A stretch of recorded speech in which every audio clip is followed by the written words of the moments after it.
தமிழகமெங்கும் கிளைகள் கொண்ட Annamal institute of hotel management and hospital management படிப்பில் சேர்வதற்கான அட்மிஷன் நடைபெறுகிறது. பிரதமர் நரேந்திர மோடியின் 3 நாள் ஆஸ்திரேலிய பயணம் இந்தியா ஆஸ்திரேலியா உறவில் புதிய சரித்திரத்தை எழுதியுள்ளது.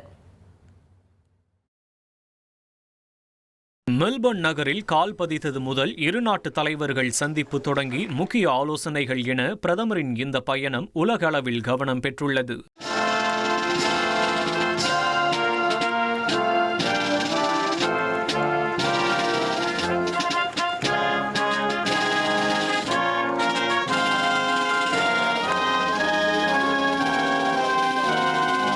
மூன்று நாடுகள் சுற்றுப்பயணத்தின் ஒரு பகுதியாக பிரதமர் நரேந்திர மோடி கடந்த 8ஆம் தேதி ஆஸ்திரேலியாவின் மெல்பர்ன் சென்றடைந்தார். அப்போது அவர் தங்கியிருந்த ஹோட்டல் முன்பு திரண்டிருந்த ஆயிரக்கணக்கான இந்திய வம்சாவளியினர் உற்சாக வரவேற்பளித்தனர். பின்னர் மக்களுடன் கைகுலுக்கி குழந்தைகளுடன் உரையாடி பிரதமர் மோடி தனது பயணத்தை தொடங்கினார்.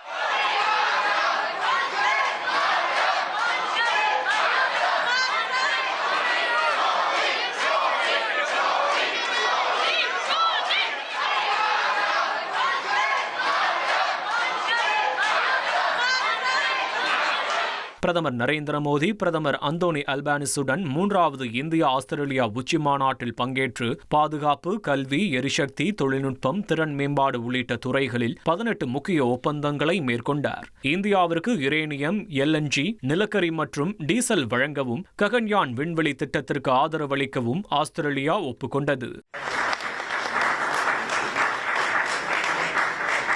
மேலும் சோழர் காலத்தைச் சேர்ந்த 3 அரிய தொல்பொருட்களை இந்தியாவிடம் ஒப்படைக்கவும் சம்மதித்தது. இந்திய வம்சாவளியினர் ஏற்பாடு செய்த பிரம்மாண்ட வரவேற்பு நிகழ்ச்சியில் தமிழில் வணக்கம் என்று உரையை தொடங்கிய பிரதமர் மோடி இந்தியாவில் விரைவில் 6G தொழில்நுட்பம் அறிமுகமாகும் என்றும் இந்தியா உலகின் முன்னணி 3 பொருளாதார நாடுகளில் ஒன்றாக உருவெடுக்கும் என்றும் நம்பிக்கை தெரிவித்தார். வணக்கம் மெல்பர்ன்.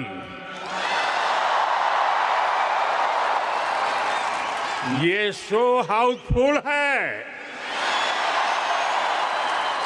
ब्लॉकबस्टर है.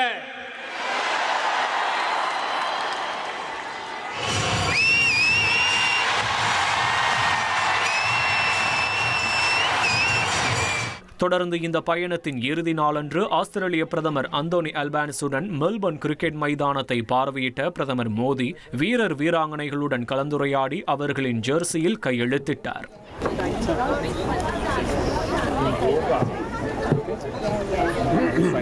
பிக் பேஷ் லீக் T20 தொடரின் தொடக்க போட்டி டிசம்பர் 12ஆம் தேதி சென்னை சேப்பாக்கத்தில் நடைபெறும் என அறிவிக்கப்பட்ட நிலையில் பிரதமர் மோடிக்கு ஆஸ்திரேலிய பிரதமர் சிறப்பு கிரிக்கெட் பேட்டை பரிசளித்தார். மேலும் 2036 ஒலிம்பிக் போட்டியை நடத்த இந்தியாவிற்கு ஆஸ்திரேலியா ஆதரவு தெரிவித்தது.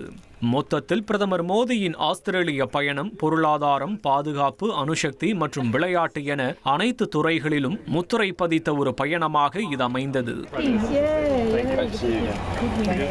தமிழகமெங்கும் கிளைகள் கொண்ட Annamal institute of hotel management and hospital management படிப்பில் சேர்வதற்கான அட்மிஷன் நடைபெறுகிறது.